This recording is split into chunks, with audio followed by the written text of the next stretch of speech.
Hey everybody, how's it going? Welcome back to Northwest RC Adventures. Well, today we have a special day. We're gonna go ahead and spoil our buddies here with some upgrades. So we decided to lower the MN168 to a regular stance where it won't be all messed up. We're gonna go ahead and swap out the original shocks for the straight axles on both ends, and we're gonna upgrade the shocks.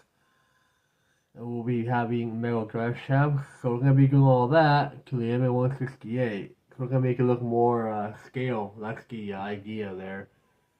I have some tires and wheels that I can put on these with the original stock straight axle from the MN82. As far as things go, these all have ball bearings all around. Both have ball bearings on both sides, so it'll be nice and smooth. These are stainless steel aluminum drive shafts, and these are aluminum shocks. But after receiving it, I realized these are not oil shocks; they're actually friction shocks. So we may eventually go find some oil shocks to upgrade the shocks later. But for now, we're gonna install all this onto the 168 and see how it turns out. As far as the MN82 goes, our red guy over here.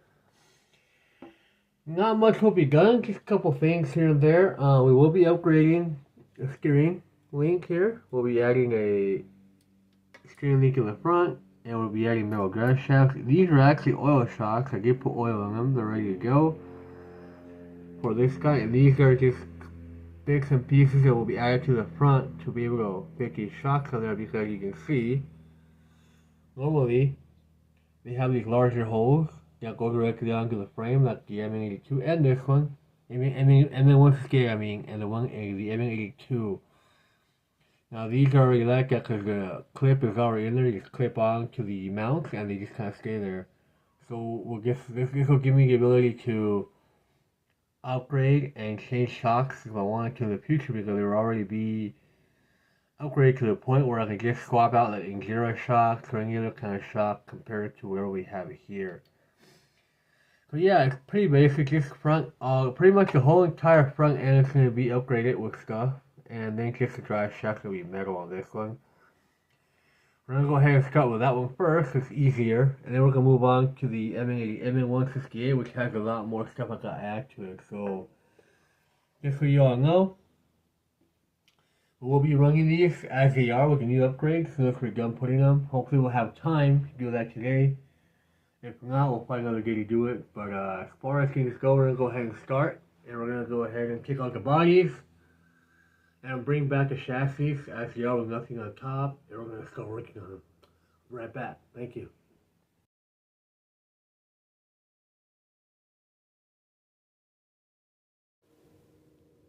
Alright, we're back. So we took out our bodies. We took out the MN82 and the 168 bodies off.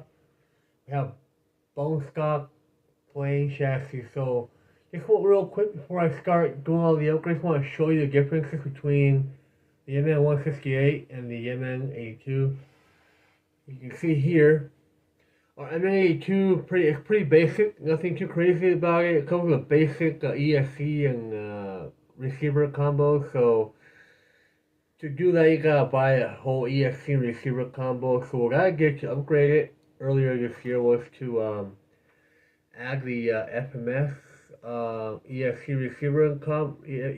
receiver and transmitter combo from the FCX18 chassis or platform, and that helped me upgrade it and be able to still use the same, because the ESC on the FMS has the same plug connector for the motor as the MN82 does. So for me, it was easy to just connect the motor into the FMS ESC and receiver combo.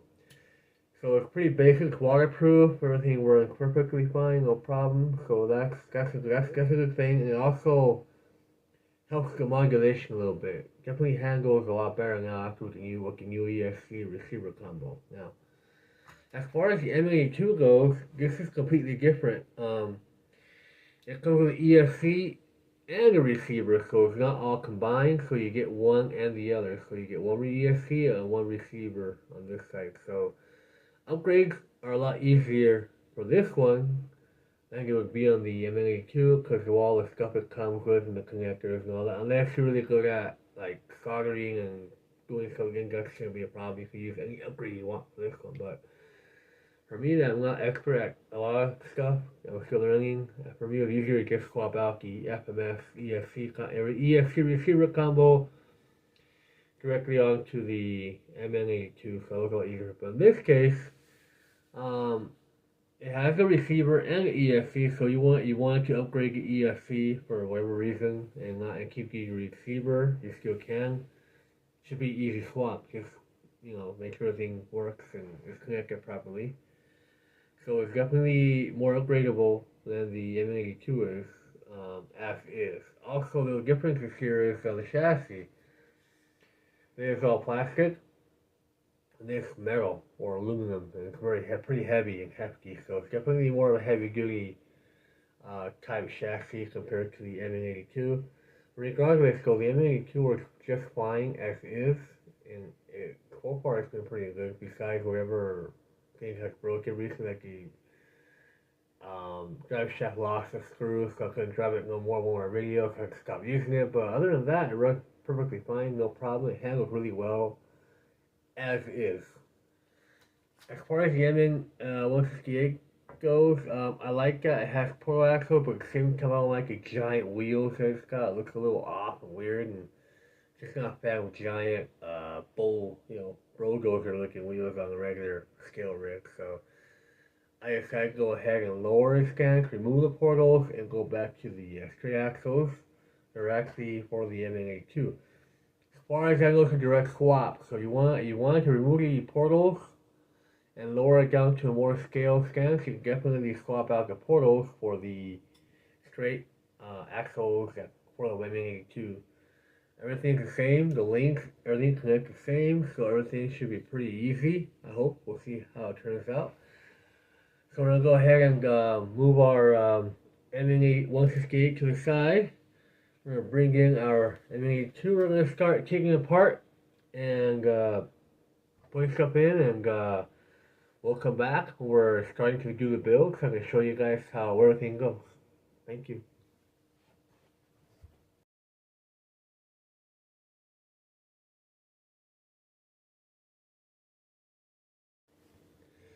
Alright fellas, well, we took out all the wheels and we already removed the drive shafts on both ends, the plastic drive shafts. Went ahead and installed the metal drive shaft right there.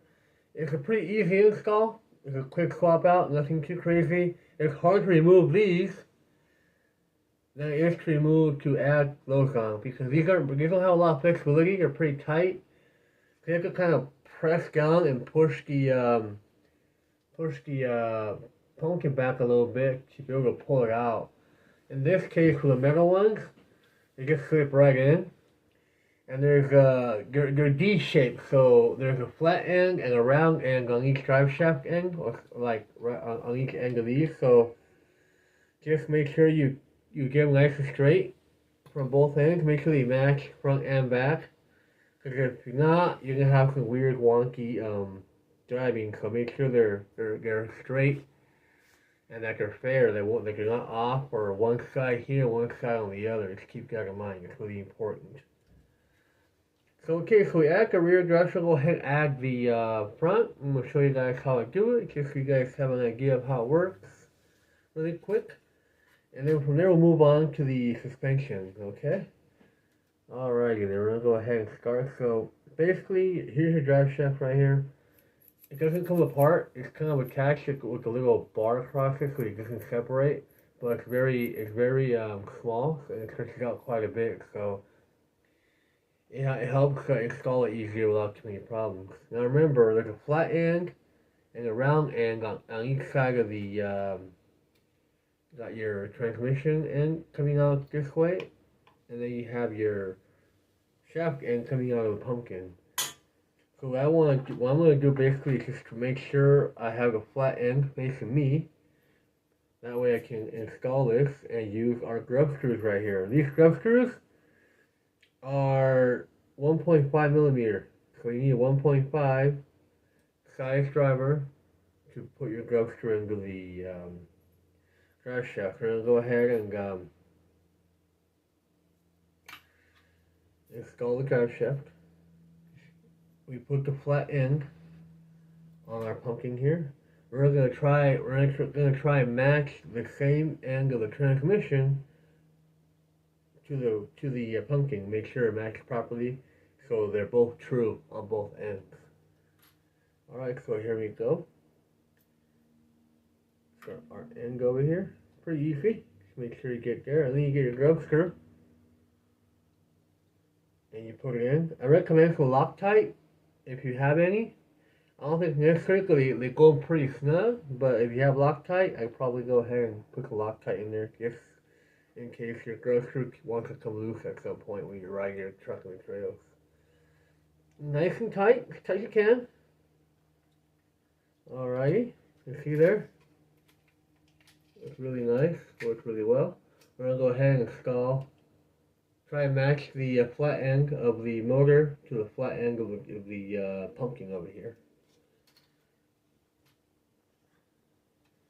So to do that, probably go ahead and move your rear. Got your rear, you should try to get the motor as straight as possible to where the flat end is facing up. Now you can install the other end of the drive shaft on the flat end on top, so you can torque the grub screw down, straight down. Alright? The thing about these is that the flat end of this one only comes out down to here, because if I turn this around, it'll be on the round end, so it'll start slipping. So the flat end is on one side, and the flat end of the transmission shaft is on the other side. So you're basically flat end facing down on this one, and facing up on this one. So you gotta make sure you get it in there, and you got the right end in there. Or you can see here, it slips right in. It's a circle, so it'll be very easy to slip into the transmission shaft over here on this side.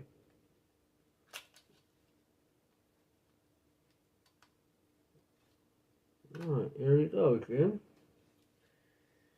Go ahead and try to adjust it to where the hole, you can see the hole from the end here. Nope, came off. Hold on, let's try and put it on again.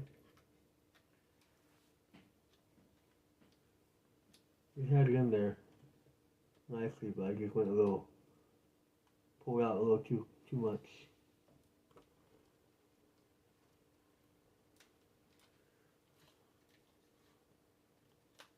Alright, there we go. We're back in. Alright, so just try and match your hole with the transmission end hole, and then just go ahead and run your grub screw down into there as tight as possible.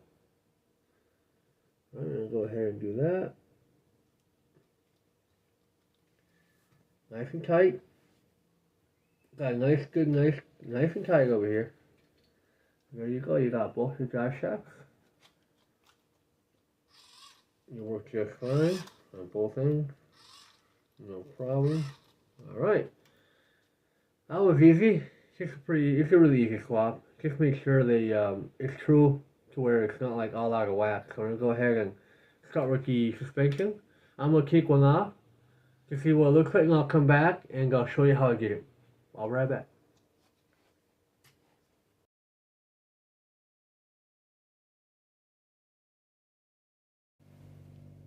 Alright, well, we're done with our suspension upgrade here, and it turns out that I didn't have to use the shocks again because they sent the wrong ones over. These go for a WPL, not for this one. I did everything possibly I could do to make them fit and work, but it just wasn't compatible, so that one was out the drain. So what I did instead was I found a couple of TRX4M shocks that I had lying around. The original stock ones, the ones that come on your truck when you buy them. And I'm like, okay, well, I could probably fit those on there. So all I did basically remove the little eyelets from each individual hole on each shop where they mount onto the post in the car. And I got a drill, and I drilled it just enough to where I think I used a let me see, it was a I used a I used a 3/16 drill bit to drill a hole to the top of the plastic shop to make it fit onto the mount on the MN168 because the mount's a little bit thicker than what you would get on your KRX4M. So got the drill, drilled a hole on both sides, and they went on easy money, no problem. Right now, the only problem I have with it, right, like the truck is so heavy, it's literally pushing the shock all the way down. So I'm gonna go ahead and add some of those clips to get a little more lift because the shock's still kind of droopy. They're oil and they work just fine. I like the way it turns out. You can see here have our drive shaft, and we have our metal link that we put on there. So we put the link on it. The link's real easy.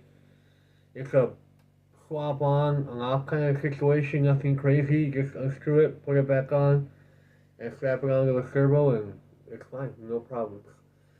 Each drive shaft pretty much straightforward, goes right on. Like I mentioned earlier, make sure you use the gi, the flat side of the gi end, and tie your drug screw down so it's even. But as far as things go, it really turned out pretty good, except the situation with the shock. So these are basically unusable right now, and these end up working pretty well. So I'm gonna leave them like that as they are, and maybe I might throw these on. I don't know, just without the. It has a bunch of like brackets and stuff, and there's nowhere in the whole truck where you can actually put those things. So I don't think it sent me the right ones. Other than that, it turned out pretty good. It feels good. I like the the oil shocks in the front. It definitely gives you a more natural suspension look. In the back too, all the weight in the back, it definitely feels pretty good and solid. Nothing wrong with that. So yeah, that's it. That's the upgrades for the MN182. So we're gonna move on to our MN168. So basically, what I mentioned earlier, we're gonna go ahead and swap out the stock portals for the straight axles. The intention here is to lower the truck down to about the height as our MN182 is over here. More of a stock form rather than having it way too lift with giant wheels. And we're going to add, we'll probably put these tires on with the wheels. These are from the FMS FCS18 K10.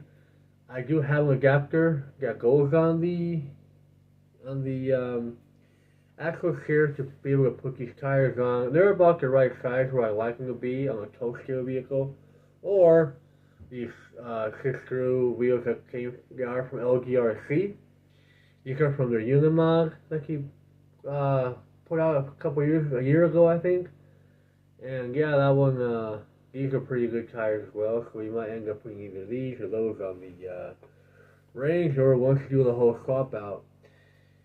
But yeah, the idea is to lower the vehicle down and make it look more stock, more like an original Range Rover. I don't like it has a portal because it's all lifted. I get it, it's cool, it looks nice, got a lot of clearance, but me being a more scaled type of dude, I think the portals aren't working with this one right now. They're nice to have portals, they're metal, there's bearings everywhere. So I'm going to save them. I might use them, I might actually put them on the Toyota and probably run some big tires on it just for fun. But yeah, as far as the Range Rover goes, I think I'm going to kind of leave it as a stock Range Rover with some nice off-road wheels and run it like that. We'll see what happens when everything goes on. So we're going to go ahead and remove all the stuff here, and then from there, I'll come back and show what I did. I'm going to put on one end, and then we'll come back and show you what I did. And then I'm going to go ahead and put the other end while you guys are watching me do it. Okay, well, I'll be right back. Thank you. Alright, well, we're back. So we went ahead and installed the front axle. You can see there. Turned out really good. It's a direct swap onto the actual body, so you don't have to do any special modifications other than just unbolting the portals and bolting on the straight axle. Now, I'm not sure if it's going to be reversed when I run it. I'm not sure yet, but we'll find out. And we're going to go ahead and I'll show you guys how to get it. It's pretty simple. Nothing complicated. So the front was a little more detailed because of the you actually have to adjust the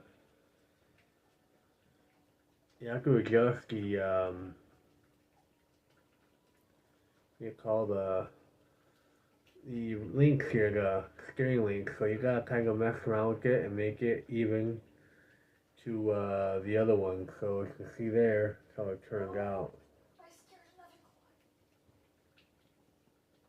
Everything looks pretty good. Nothing's out of whack. So that's how it turned out to be.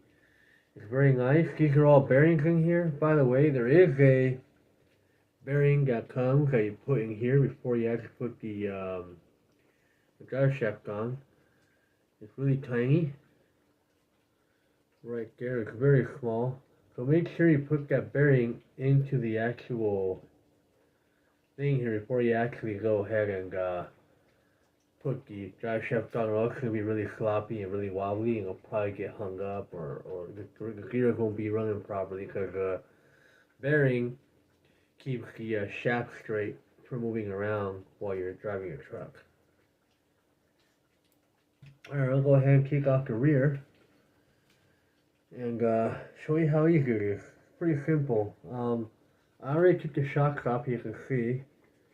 They're right here. They pretty much just snap off. You just gotta be careful. I already broke a couple of ends here. This part right here is really sensitive, so you pull too hard, you might snap it off. I did that to the MN168 here, so I basically had to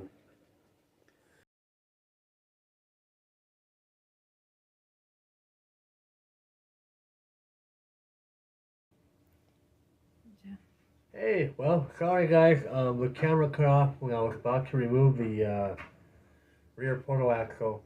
So basically it's pretty easy. The links pretty much like snap off of the, there's a bracket right here. It's this black bracket, it's on the new frame.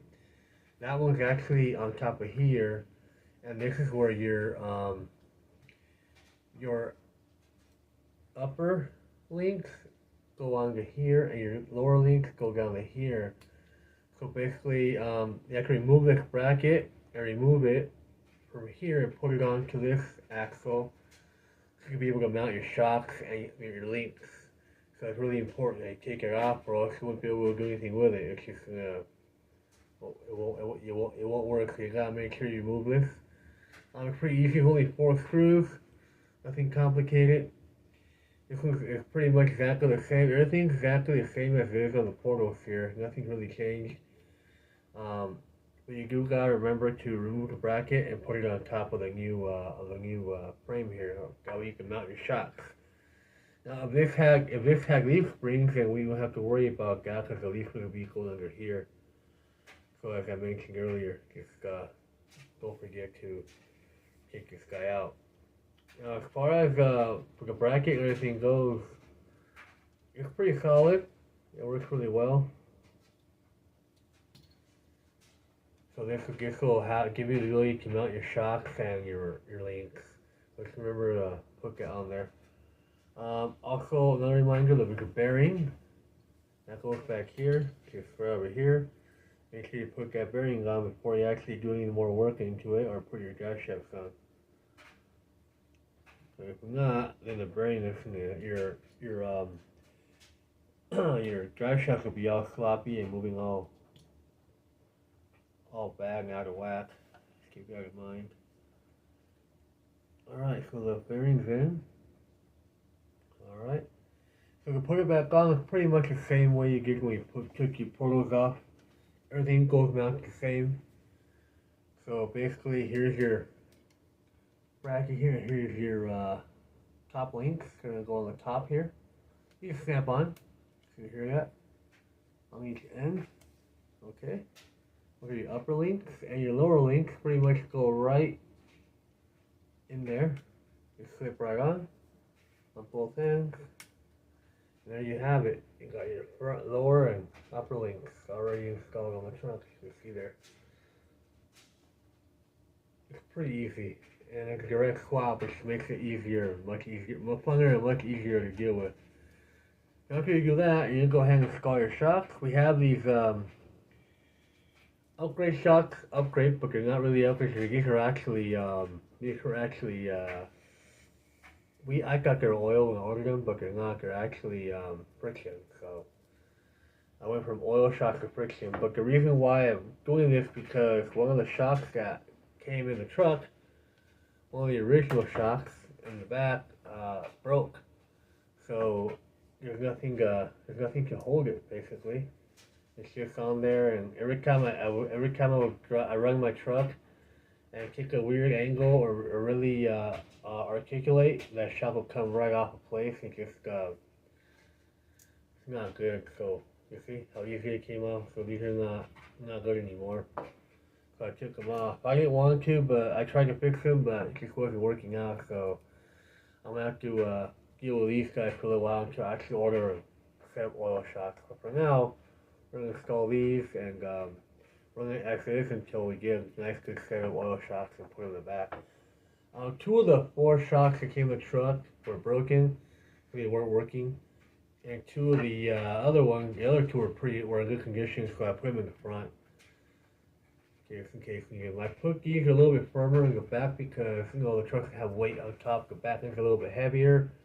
So I figured it might be fine to put these in the back for now until I get the upgrade shocks here pretty soon. But for now, I'm gonna go ahead and install these and hopefully they drop right in. Because earlier I had to do a little drilling and stuff to make them fit. So we'll see what happens. I'll be right back. I'm gonna go install one. And I'll be back in a little bit.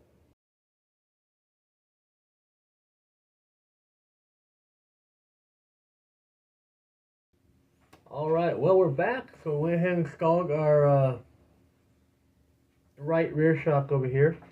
So we did have to do some modifications to the shocks. The holes were too small, and they weren't fit into the stock mounts on the 168 here. So I went ahead and got my drill, and I used my 3/16 bit, and I just made the hole a little bit bigger with the drill. It's aluminum, so it's pretty easy to make the hole. So after I did that, they went on pretty easy, no problem. Just little things sometimes that you don't machine them properly, basically you gotta sometimes have to modify a few things here and there, but right now, as is, they're pretty good. So we installed this. We're gonna go ahead and install our left shock here, and I'll show you guys how that goes. Pretty easy. Make sure it fits on both ends. Give it a nice good push there, and then down here as well. It is a little bit looser. It's not as tight as the stock ones are, but the bolts, the screws actually have a large head, so if they move around on the shaft here, they won't come off. The bigger head will keep them from falling off of the links and the frame, so that's kind of a good thing. We're gonna go ahead and put these on. These are all Phillips hex screws, so just keep that in mind. I prefer hex, but they didn't give us any hex. They gave us just pure Phillips, so we gotta deal with it. Alright, it's top one, and here comes the bottom one.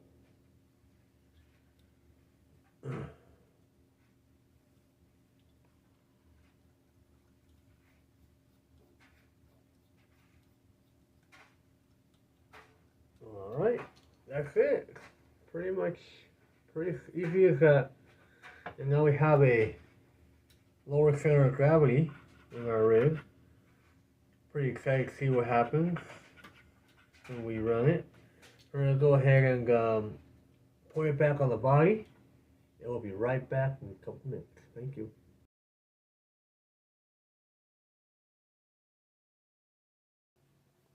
Alright, gentlemen, ladies and gentlemen, we are done. There she is, lowered, and look at how nice, much nicer it looks now. Looks like a real scale Land Rover now, for sure. It definitely made a big difference taking out the portals and putting it back to stock form. I really like the way it turned out. See our MN168 here. It's in front of our Land Rover. It's a little bit taller, so the shock's a little bit harder and longer. This one's got the leaf spring in the back, and the shocks in the front should be okay. I'm gonna add some clips in there because all the weight right now is kind of smashing that front shock down a little bit too much. So I'm gonna add some of the clips. I'm gonna lift it up a little bit so it'll be less saggy as it is right now.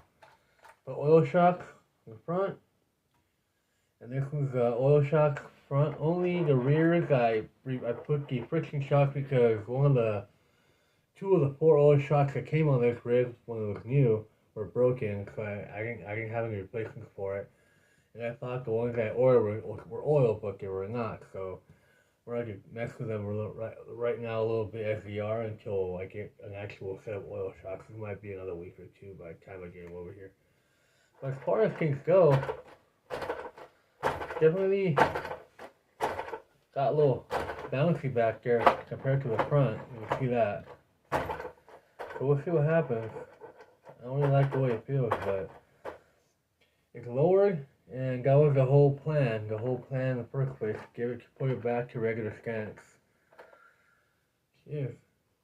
See the straight axles there. Front. Made a really big difference. Definitely looks a lot better now than it did with the big ginormous stock wheels it had. I really like the way it looks. We'll be doing a running video with these two guys, or probably just the MN168, MN168, since it's the first time I convert it into a standard rig, so we'll see how it goes. As far as articulation goes, it looks good. Let's give it a little spin. Let's see what it looks like.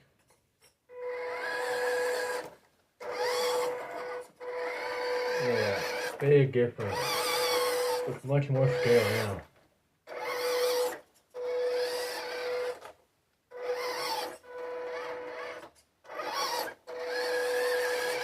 Oh yeah. Definitely excited to make a new video with this guy. 100%.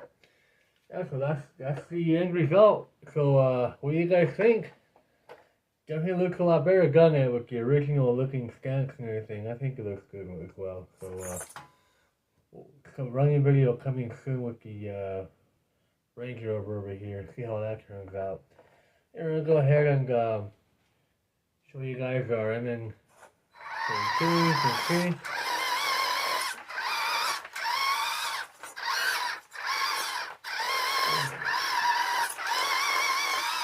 Oh, nice. Not as bouncy as the Range Rover is, but it definitely feels good. And I'm happy you got the upgrades in there, the metal drive shafts and the metal link. So that's all that was getting for now. So yeah, I just want to thank you guys all for coming in. I hope you enjoyed the tutorial here, and hopefully if you guys want to do this to your own Land Rover, you already have an idea of what you can use and how to do it. Thank you guys all for coming and joining me for this video, and I wish you guys all a wonderful night, and running video of this guy coming soon. Bye.